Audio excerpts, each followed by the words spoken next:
Studio में अब हमारे मैनेजिंग एडिटर निकुंज डालमिया भी आ गए हैं, उनसे समझते हैं इस वक्त बाजार का सेटअप देख कैसे रहे हैं। मॉर्निंग निकुंज, लास्ट वीक पूरा हमने देखा ओवरऑल बाजार में, ऑफकोर्स मैक्रो रीजन आप हमेशा बोलते हैं, मैक्रो रीजन से फॉल आएगा और वो हमने देखा भी। ग्लोबल मार्केट्स वीक थी, इंडियन मार्केट्स में भी अच्छा खासा शेड ऑफ किया, लेकिन ये जो फ्राइडे को जो बॉन्ड इंक्लूजन की खबर के कारण पीएसयू बैंक्स चलने शुरू हुए हैं, क्या ये रफ्तार इन बैंक्स में बनी रहेगी? सेक्टर्स आप कौन से वॉच आउट कर रहे हैं इस हफ्ते के लिए?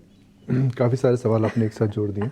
तो बाजार के रुख की बात करें तो मुझे लगता है कि बाजार के अंदर जो करेक्शन था वो एक ओवरड्यू करेक्शन था। हो सकता है बाजार यहाँ पे कुछ दिन तक थम जाए। बाजार में बड़ा करेक्शन नहीं लगता है बिकॉज वैल्यूएशन तो बहुत महंगी नहीं है। मैं लार्ज कैप स्टॉक्स की बात कर रहा हूँ। Mid and small cap stocks में सब स्टॉक के अंदर अपना इम्पैक्ट रहता है, वो इंडिविजुअल देखना पड़ता है। दूसरा फ्लोज, जहाँ तक कि हमने थोड़े इधर उधर देखे हैं, मगर मुझे नहीं लगता कि फ्लोज बहुत ज़्यादा ख़राब रहेंगे। इसलिए ज़्यादा ख़राब नहीं रहेंगे बिकॉज ग्लोबली अगर आप देखें तो इंडिया के अंदर इस समय इंडिया जिस प्रकार की आपको जो ग्रोथ की प्रॉमिस है, जो इकॉनमी का बेंट है और जो वैल्यूएशन लेवल पे इंडियन मार्केट्स इस समय आपको दिख रहे हैं, मुझे लगता है वो कॉम्बिनेशन दुनिया में कहीं नहीं है। तो ग्लोबल इन्वेस्टर्स लो लेवल पर ज़बरदस्ती वापस आएँ या फिर ज़्यादा वापस आए बोलना बहुत मुश्किल है, मगर मेरा मानना है कि ग्लोबल इंस्टीट्यूशनल इन्वेस्टर नीचे के लेवल पर वापस आएंगे। तो फ्लोज को लेकर और वैल्यूएशंस को लेकर के, दोनों बातों को लेकर के मुझे चिंता इस मार्केट में ज़्यादा नहीं लग रही है, स्पेशली लार्ज कैप स्टॉक्स में। गुड मॉर्निंग निकुंज, वीकेंड में एक और बड़ी इंटरेस्टिंग खबर आई, वो है बजाज फाइनेंस की फंड रेजिंग के बारे में। उस पर मैं आपसे बात करना चाहूँगा। आपने उस कंपनी को एकदम अर्ली स्टेज से देखा है और हर बार सरप्राइज करती है, जैसे आप खुद ही बता रहे थे तैयार होते वक्त। और अब $1 बिलियन करीब की नई फंड रेजिंग, इस मैनेजमेंट क्या करना चाहेगा आपके हिसाब से? इतना ये ग्रोथ कैपिटल हो सकता है, क्या हो सकता है? ठीक है, जो बजाज कैपिटल की जो रिटर्न रेशियोज हैं जिसको देखते हैं इस समय, they have the best in the industry on that kind of an large base. Second, इनकी जो कैपिटल अवेलेबिलिटी इस समय है वह काफ़ी अच्छी है और इनको अगर करंट ग्रोथ को भी मेंटेन करे तो 4 से 5 क्वार्टर तक कैपिटल की जरूरत नहीं पड़ेगी। तो क्यों ये प्रीएम्प्ट कर रहे हैं कैपिटल रेस? ये मुझे लगता है अवेलेबिलिटी ऑफ कैपिटल है इस समय। दूसरा, मुझे ये भी लग रहा है कि इनको लगता है कि या तो ग्रोथ का जो गियर है चेंज करने वाला है। अब मुंबई की सड़कों पर अगर आप 4th गियर में भी कंटिन्यूस चलते हैं तो बहुत अच्छी स्पीड है, 60 की स्पीड मुंबई में बहुत अच्छी स्पीड है। मगर आप अगर 5th गियर में जाना चाहते हो तो आप उसको बोलेंगे बहुत पावरफुल स्पीड है। तो एक अच्छी स्पीड को क्या बहुत ज़्यादा अच्छी स्पीड बजाज कैपिटल करने वाला है। तो अंदाज़ा तो वही लगता है। नई कैटेगरीज जिसकी हम बात कर चुके एसएमई एमएसएमई में जा रहे हैं, वो रिस्क मैनेजमेंट का बहुत ज़्यादा अच्छा है।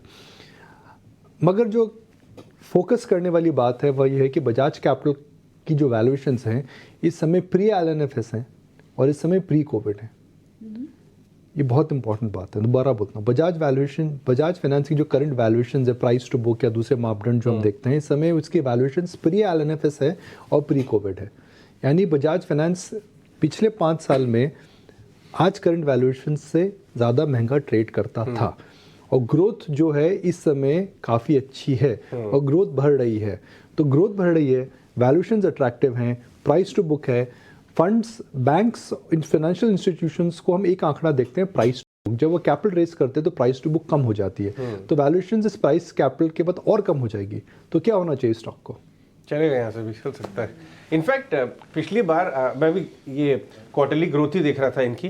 पिछले क्वार्टर 32% ग्रोथ इस बेस पे, जबकि एक बार 25 गई थी, लोगों ने राइट ऑफ कर दिया कि शायद ग्रोथ स्लो कर रही है वगैरह वगैरह। स्टॉक रिबाउंड करके वापस आ गया और अब 32% ग्रोथ। देखिए, इस मार्केट में सस्ता और अच्छा मेरे हिसाब से लार्ज कैप फाइनेंशियल्स इस समय है। बड़े पीएसयू बैंक्स हैं और मुझे फाइनेंशियल्स के अंदर कुछ सस्ता और अच्छा नहीं दिख रहा है। 1-2 इंश्योरेंस स्टॉक्स हैं। एएमसीज के अंदर एक चेंज आ रहा है पूरे बिजनेस माहौल मोमेंटम को लेकर के। छोटे पीएसयू बैंक्स मुझे लग रहा है उनके अंदर काफ़ी फ्रॉथ इस समय इकट्ठा हो चुका है, मगर top tier PSU banks and top private banks I think are very cheap right now. So इसके अलावा बजाज फाइनेंस के अलावा टॉप प्राइवेट बैंक्स के ऊपर भी नजर रखें। एक्सिस, आईसीआईसीआई, उसमें एचडीएफसी भी शामिल है क्या? देखिए अजय, एचडीएफसी सस्ता था और कुछ समय तक सस्ता रह सकता है because markets are not very convinced the way the post merger synergies are coming up. हमें लगा था कि मर्जर के पहले कुछ टेक्निकल अटकलें थी, उसकी वजह से वो स्टॉक अंडर परफॉर्म कर रहा था, मगर अब हमें समझ में आ रहा है खास करके लास्ट वीक की कमेंट्री के बाद कि इस समय जो इनके रिटर्न रेशियोज है सब्स्टिट्यूट रहेंगे।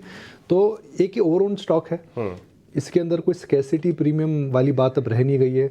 तीसरा, हमें पता है कि अगला 2-3 क्वार्टर जो रहेगा वह इस समय डिप्रेस रहेगा। तो ऐसा नहीं कि एचडीएफसी बैंक वैसे भी घर घर की कहानी हो चुका है, तो क्योंकि सबके पास ये स्टॉक है तो मुझे नहीं लगता कि इस रिटर्न रेशियोज़ को लेकर के बहुत ज़्यादा कॉन्ट्रा बाइंग आएगी। अगर आपको चूज़ करना बोलेंगे जी what should I do, if I have to go contra, should I go with HDFC Bank which I already own, or should I lean towards Bajaj Finance which is giving me explosive growth? Okay alright, ठीक है। बहुत बहुत शुक्रिया निकुंज आज समय देने के लिए और ये सारा व्यूज़ हमारे व्यूअर्स को समझाने के लिए। बहुत बहुत शुक्रिया आपका।